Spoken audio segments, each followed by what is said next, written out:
Welcome back to the channel. I am leaving for another work trip, this time to St. Louis for a few days, so as I'm getting ready to pack, I thought it'd be a good time to sort of run through my jacket collection or my most worn jackets before we fully transition into the spring and summer months. Right now it's still 40s, 50s, so it's still cold enough to wear a winter jacket if you want to. Yeah, I thought I'd run through some of the jackets that I'm wearing as it's almost that time to put everything away, and everything that I'm gonna do in St. Louis. If you guys are interested in that, stick around till the end of the video. Yeah, let's jump right into it.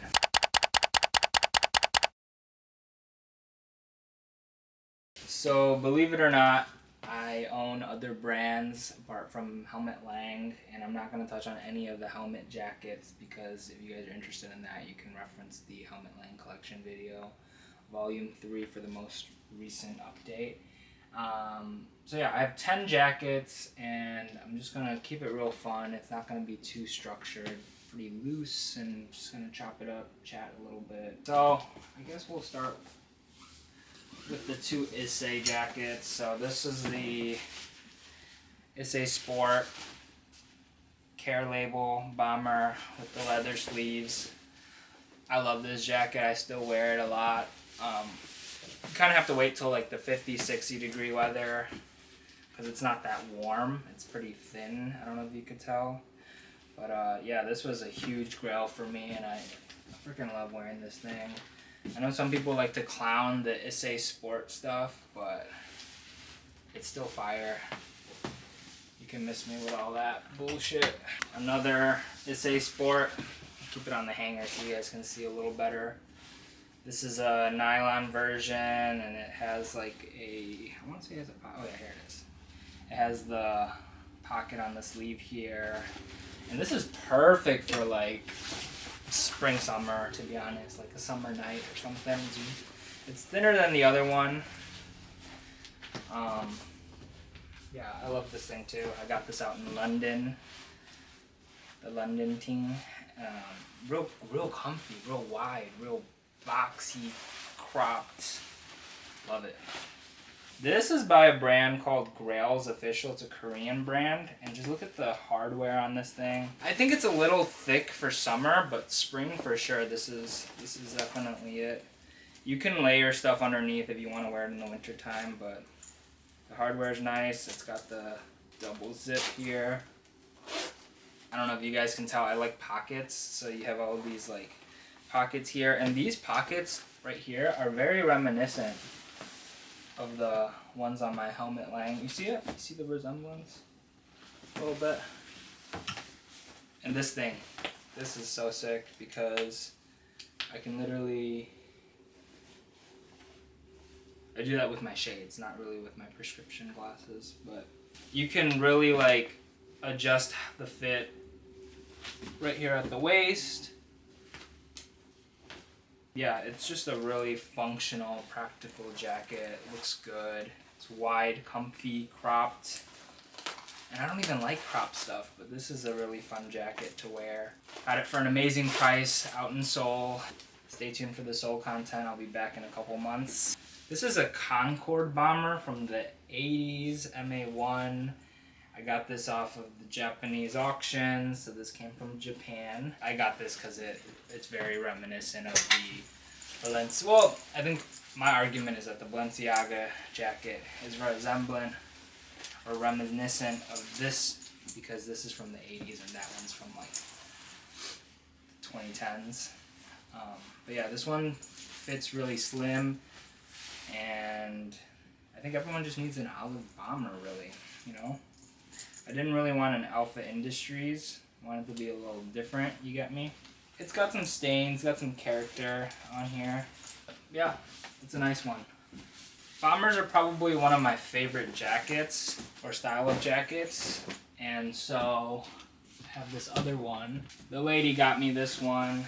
I always forget the brand. It's called Journal Standard, and I think it's a store out in Japan. I got this in Seoul as well. Yeah, it's actually a reversible bomber. I don't think the other one is, but this one's reversible. I wouldn't wear it reversed because I don't think it looks that good. Yeah, this one's really like, the waist is very cinched and it's really puffy and yeah. I just thought it looked really good. A gray bomber. I like to wear that one with shorts and combat boots. This is another vintage jacket that I got out in Seattle. It kind of reminds me of like some Craig, but also some helmet, some RAF. Maybe not this color, but like this style. This jacket's cool because it's got the hood underneath the collar, but we got this like button closure here. This one's also reversible, but I only like wearing it on this side really. I think it's a really clean jacket. It's pretty light. I would say you can wear it spring for sure. That's how it looks. I really love the rib cuffs, and I think this is also 80s. It's pretty, you know, beat up. These drawstrings are all functional, so I could tighten it if I wanted to. This one is a Snow Peak puffer. I got this out in London at a store called Jian. Jian is what it's called. Got it on sale, and I don't know, I really like this tag here. Snow Peak tag. It kind of gives me Visvim vibes. It's lighter than like your standard Nupsi. This one's cool because of like the diagonal zippers. You can unzip both sides if you wanted to, and just go like that. And then even there's another zipper, just to help with the ventilation. There's also just like, I think this is a pocket. I don't know what else it would be.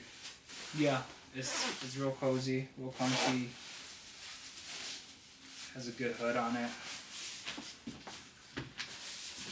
Getting into the last two jackets. This is a Sandro parka, and this is probably one of the best designed jackets ever in terms of like a winter jacket, because of just how good it looks, how functional it is, and how timeless really. I've had this jacket since 2016, maybe 2017, and I still wear it. It's an amazing jacket. I'm gonna throw it on and just run through some of the features.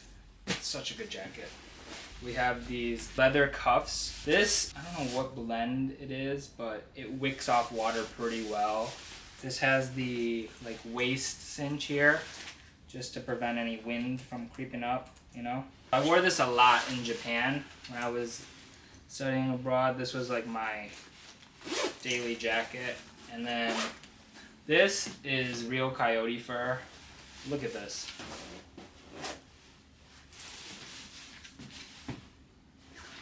We got these front pockets up here. We have these Velcro pockets down here. It is just the tailoring, the warmth, the functionality, and you can fold the hood over so that the fur is more on the outside.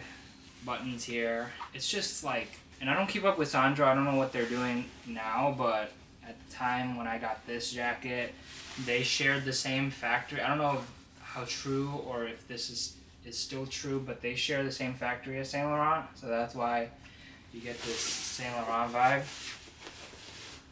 And yeah, this is, you know, I don't even like navy, but this is definitely an exception. Just a gorgeous jacket, the perfect winter jacket. Literally don't need another parka after you buy something like this. I said last two jackets, but actually I totally forgot about this, which is the Bottega Veneta jacket. New Bottega, the Matthew Bottega. This is also a really fun jacket. It's really warm.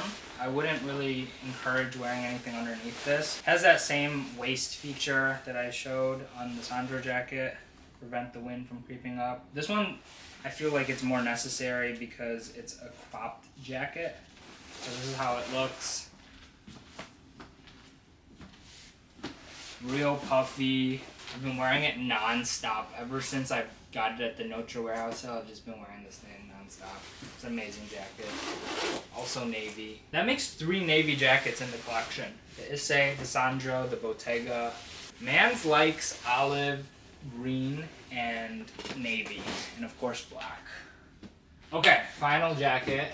This is a military surplus trench. I got this at Raggedy Threads in New York, in Brooklyn. So yeah, this was back in 2021. And it has the original lining inside and everything.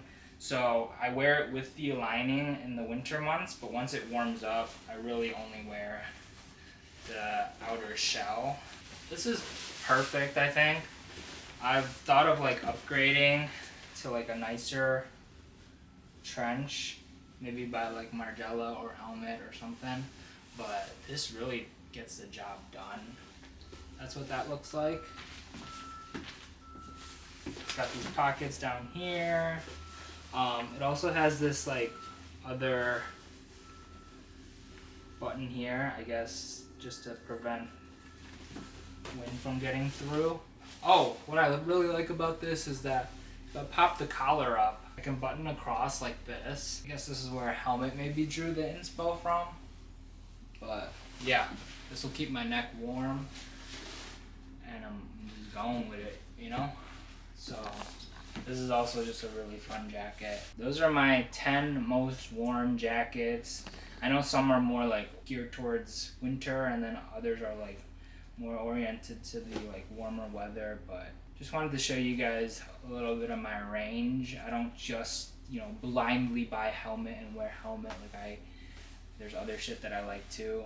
So yeah, let me know what's your favorite jacket, or I don't know, any jacket recommendations that sort of fall into one of these styles. So something that I probably would wear. And yeah, I'll check back in with you guys in St. Louis.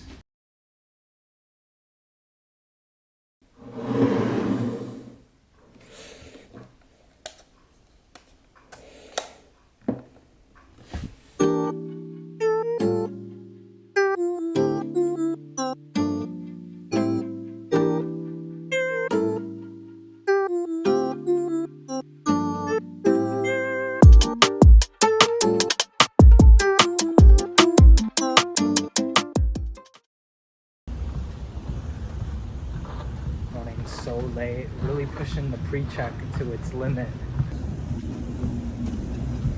Alright, I just arrived at the hotel, got the camera out now, and I've unpacked, so I'm going to give you guys a quick room tour. So right when you walk in, you get the bathroom.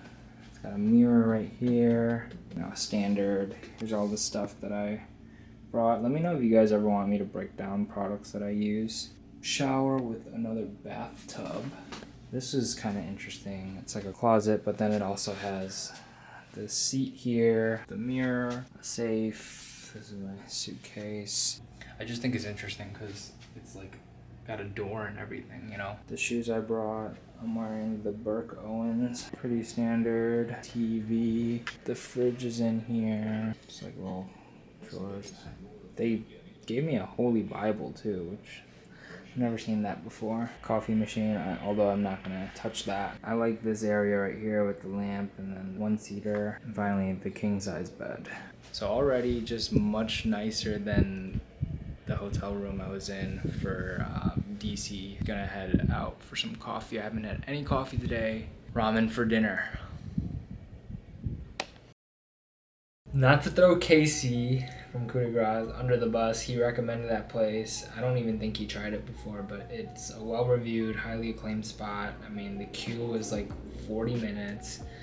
I gotta say, it was not great. I would give it a 7 out of 10. It wasn't the worst thing I ever ate, but it just wasn't good, I would say. Karage is okay, but karage is always karage. The ramen, the noodles were cooked fine, soft-boiled egg was fine, and the chashu, everything was like, in terms of like texture, fine. The broth just didn't have like that umami, and it had like a little bit of like a burnt taste to it. It was really unpleasant. And the noodles just, I don't know what it was. I think there just wasn't enough broth also. The noodles were not clinging onto the broth well, and it just lacked depth of flavor. Yeah, it just wasn't that great. Maybe it's worth a try, but that line was kind of I don't like lines, to be honest. Calling the Uber and we're going to this restaurant called Louie in Clayton here in St. Louis. I went back to their Instagram to just like browse and kind of see if like they posted anything, any like new seasonal items on the menu, whatever. And I scrolled back a couple posts and I'm like, is that Drake? Drake was at this restaurant back in February, so like 2 months ago, which is like kind of insane. Maybe he was like on tour or something. I don't know what he'd be doing here in St. Louis, but let that be a testament of this restaurant. So expectations are very high. I'll give you guys a quick rundown of the outfit before I head out. So I'm wearing the Margiela Gentle Monster. We got a little bit of Homer. Here's the vintage long jeans. This is a shirt from Top 10, the Korean Uniqlo. Ise Miyake on Plissé Bleats. I know it's kind of crazy wearing these in 2024, but they're so comfy and great for like this 90-degree weather. Got some gats on the toe. I saved all my calories, so I'm ready to pig out. I'm going for an app. I'm going for a pie, pizza, and a main, probably some pasta or some sort of protein. Let's get her fucking corner.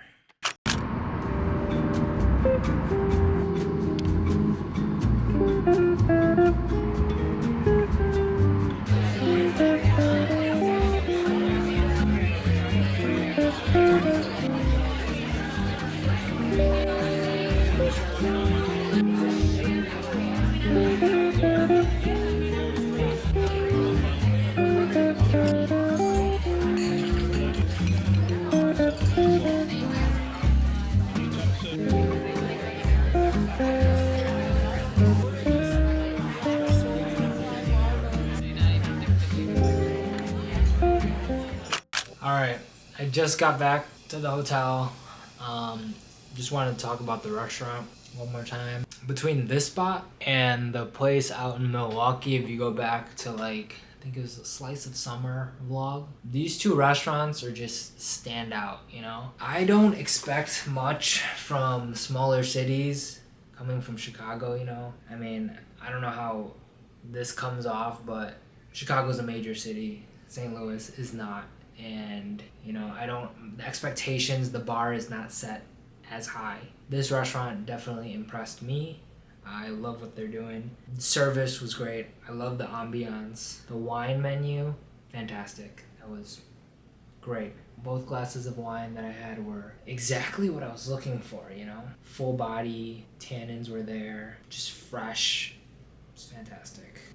When it comes to Italian food, there's so many dishes that are like standard, you know. I was gonna get the margherita pizza. I went with something more unique, I think it is a newer item or maybe a seasonal item, whatever. And the aim is to introduce my palate to new flavors, and I was able to do so at Louie. So the pizza, what did I order next? First of all, they started with the focaccia, and I really like that.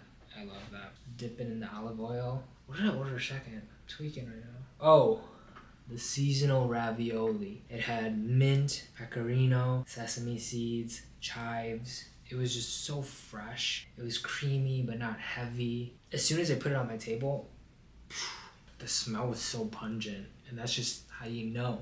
You know it's about to smack. The cheese, they're using some aged stuff. I'll leave it here. The entree. They introduced me to the halibut, or they offered me the halibut. It's one of their seasonal items. I wasn't really feeling seafood, so I went with the pork chop because one of my favorite foods is samgyeopsal, pork belly, Korean KBBQ style. And it was, oh my god, that was so good. I've never ordered pork chop before.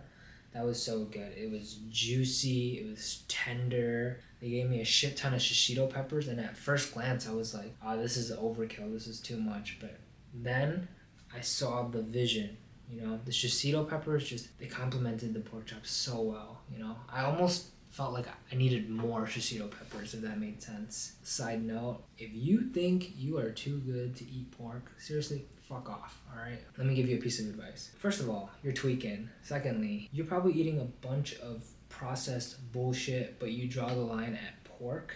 Are you kidding me? Like, if you think you're too good to eat pork, like, get off your high horse, go to a Korean barbecue restaurant. Order samgyeopsal and dip it in some sesame oil with some salt and pepper. I guarantee you it will change your mind. I seriously don't get the hate towards pork. I eat a shit ton of pork. If it's for religious reasons, you definitely get a pass. All right, let me just rewind. Other than religious reasons, if you think like, oh, pigs are dirty, they eat their own shit, blah, blah, blah, like, fuck off. You're tweaking, you're bugging out. Yeah, great experience. Louie, let me know what you guys think while we're on the topic of like Mr. Aubrey and his visit to Louie. Let me know what you guys think of all this rat beef. Anyway, that's it for tonight. Very successful dinner. I'll check in with you guys tomorrow. Good morning. Today is my last full day here in St. Louis. I was mapping out the day and I kind of wanted to, I'm staying near the Arch. It's called the Gateway Arch. It's like a famous landmark here in St. Louis. It's literally like half a McDonald's sign. If you want to picture it that, it's literally just an arch. It's pretty impressive. It looks pretty modern for something that was built in the mid 1960s. And I think it's really cool that you can actually go up the arch. Although, I don't know if I would do that, but the Uber driver yesterday was like, you gotta do it, you know, this is like, you can go to aquariums, zoos, museums, but like this is something that you can only do here in St. Louis. And man, them trying to enable me, you know? So I go on TikTok, I'm like looking up the arch, the POV, and so basically you go into like this like pod. It's not really an elevator because it's gonna go up at an angle.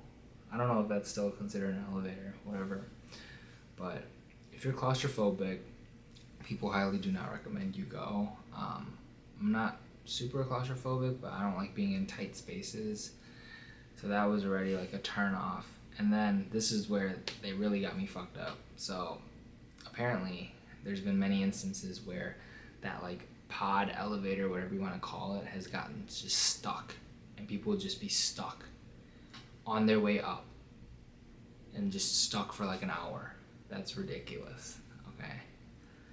And then also people get to the top and I guess when winds are really strong, the arch can sway up to like 18 inches. Nah.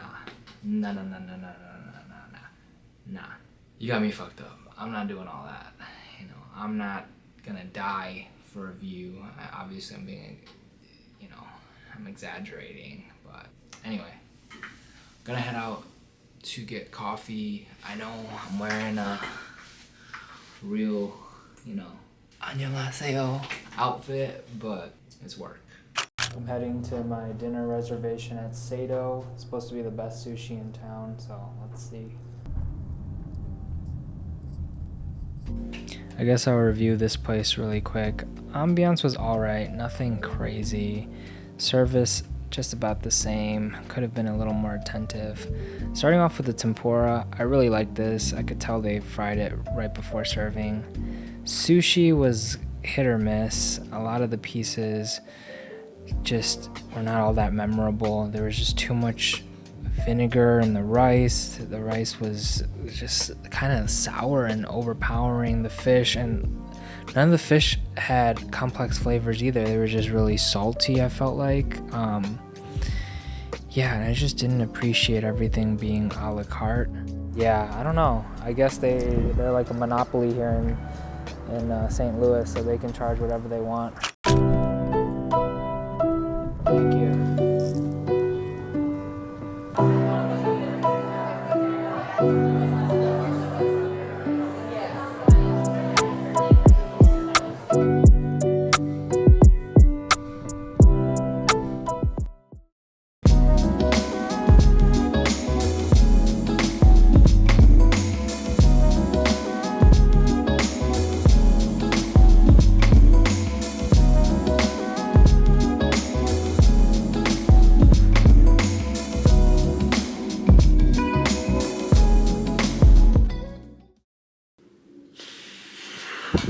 Alright, I am home, back in Chicago, and man, does it feel good. That was St. Louis. St. Louis is like the trenches, bro. I'm not even kidding. Like, would not go back there. 100% would not go back there. I can say that I've been to St. Louis now I guess that's the only, like, I don't know, man. That was bad. That was bad. Especially like Ubering and the lifts. Jesus Christ, those are like some New York prices. But that didn't feel anything like New York. That was like Detroit, you know? That was bad. Apart from Louie, the restaurants that I went to were not great. I liked Songbird. I'm not gonna lie. I like Songbird. It was chill. Coffee was aight. It was none crazy, you know? Jesus Christ. Like that, and that's why I would never be able to relocate to a smaller city. Like Chicago is so ideal, so balanced. If you haven't been to Chicago, I highly recommend you visit. If it's your first time, come during the summer. I guarantee you will not regret it. This is an elite city. Yeah, I don't know. Just have like other things on my mind that I'm just gonna freestyle, spitfire. It's definitely not yapping. I fucking hate that people keep using that word, misusing it even. And I don't even know why it's just like become so prominent all of a sudden. I was using that word back in undergrad. Same with bop. I'm seeing bop a lot now. Like, these people just discovered this word or what, you know? It's getting warmer out. You guys need to use deodorant. God damn it, bro. Like, I was on the plane and it just smelled awful. That's just extremely inconsiderate. You're in a confined space. Even with all that ventilation, all that air conditioning in the airplane, still smelled awful, bro. Like, you guys need to be more self-aware. Put on some goddamn deodorant. Jesus Christ. I was at Coma Coffee and this fucking moron he was actually yapping. He was talking about how, like, he's talking about someone needing to improve their English and how English is the language of business, and just sounding like a head ass, you know, just running his damn mouth. Newsflash, okay, I can't believe I have to say this. In America, there is no, and this is a pimple patch, just so you know, there is no official language, okay? If there were, it'd probably be the fucking whatever Native Americans spoke, okay? This country was built on immigrants. Only in America can people be so brazen and shame individuals that are bilingual, trilingual, whatever, that can speak multiple languages. Like, are you kidding me? You should be the one embarrassed. You can only speak English. Anyway, let's end on a more positive note. Back in Chicago, have some errands to run. I recently dropped off my Martine Rose mules at the cobbler, so I'm gonna pick them up today. I also have just been eagerly waiting for the warm weather so that I can bike. I got some new biking shoes. I ordered some new tires. I'm on the hunt for a helmet that can fit my big ass head. And yeah, just gonna run some quick errands. Yeah, round off the vlog. All right, chap. I just picked up the Martine Rose mules. I think they're stunning. I think they're perfect for this upcoming spring. Well, it is spring, but like the weather says otherwise. Yeah, Terry's Gold Coast. I even told the guy, I keep sending new customers to you guys. You guys should give me a discount or something, you know? I have another story that I forgot to share, but earlier I go through security and I forgot to pour out the water in my half-gallon like stainless steel bottle, and they like confiscated it almost, and they were like, oh, you need to be helped by like that other TSA agent, whatever. And I was like, okay, I'm waiting. And then I thought he was just gonna pour out the water and then give me my bottle. He's like, no, I gotta escort you out. And I was like, what do you mean escort me out? Like, just pour out the water so I can go to the gate and catch my flight, you know? And he's like, no, we don't do that. And I was like, excuse me? Like, what the fuck are you talking about? So I had to go through security again. Even the guy that checked my ID was like confused. He's like, weren't you just here? And I told him what happened, and he's just like rolling his eyes like, that's dumb. You know, that is dumb. There's no point in that. On another note, I also think it's dumb that we don't have any bullet trains in the States. Like, I'm going to St. Louis, which is the state over. There's no reason I should have to get on a flight for 50 minutes. Like, that just doesn't make any sense. It's so inefficient. If you want to talk about like carbon emission, if you want to, you know, like we're totally capable of doing so. I just don't know why we don't.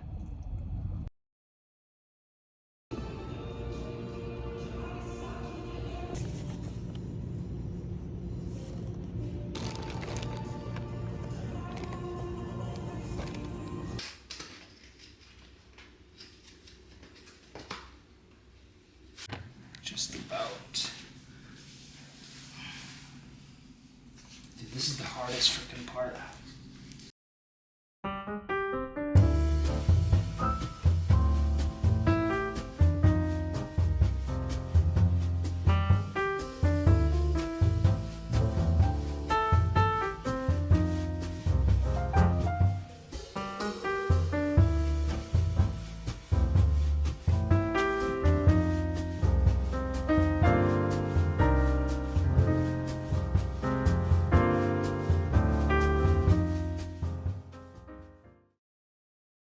Welcome to the outro of the video. There's a lot of content in this vlog, so I wanted to kind of round it off in a more cohesive way. So thanks for the continued support. I've been trying to be consistent with vlogs. Like, I want to be posting every 2 weeks, or like at the very least once a month. By the time you see this vlog, it'll be over a month, but you know, I did post the last two pretty close together, so I'll give myself a break. I'm experimenting with new content, from what I'm putting out on Instagram Reels to YouTube. Coffee content is definitely going to be more prominent. I'm going to be working on a watch collection video soon. Have a guide for shopping in Chicago, a bunch of cool stores, cool spaces that I'm going to highlight in that vlog. And you know, it just doesn't make sense for me to be putting out guides to all these other cities, but then I didn't put one out for my own city, so I'm gonna work on that. Yeah, just continue to have fun, but also be experimental with these types of videos, so keep everything fresh, doesn't go stale. Something I want to share is, like, I threw my name in the hat for the extras role in The Bear. They were looking for a Chinese, Japanese, or Korean male, so I fit the description and I sent in my pictures and everything. And you know, obviously one would hope to land the extras role, but I wasn't expecting much, and of course I didn't hear back. But I just can't stress the importance of, like, seizing the opportunity, taking those shots while they're available. Like, I think back at, you know, YouTube. I was in Japan in 2019, the spring of 2019. I had access to similar content that other creators had. Like, had I been more consistent, had I made my mind up, like went head first for like creating a YouTube channel and vlogging,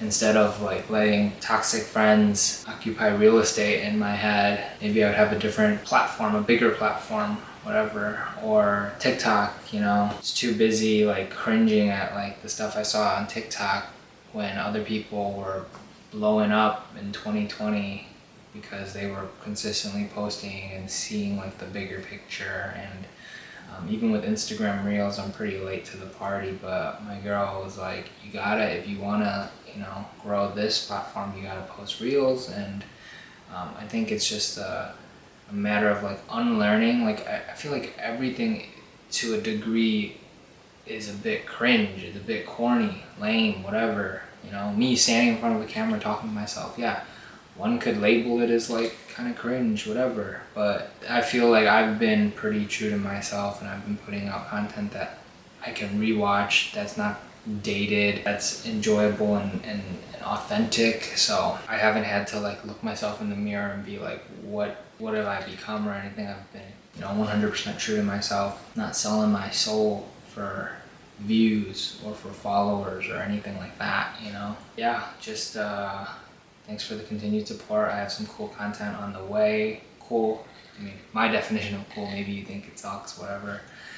Gonna be doing a lot of traveling, but we're gonna be in some cooler cities than St. Louis, don't worry. And one last thing, man. Like, this is just me like ranting a little bit, because I think a lot of people don't see banning TikTok or forcing TikTok to sell the US as like problematic.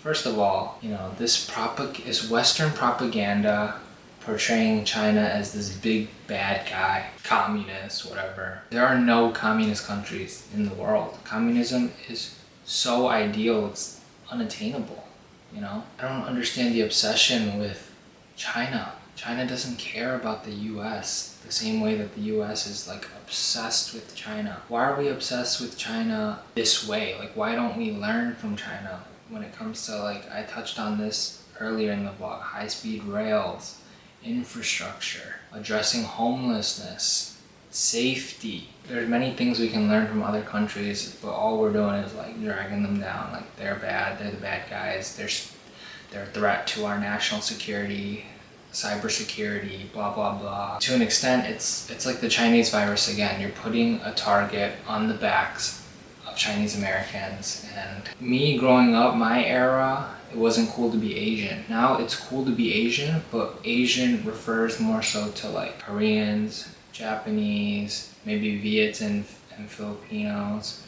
But Chinese is just like, there's always a stigma, whether it be China virus, Chinese Communist Party, and what China's doing.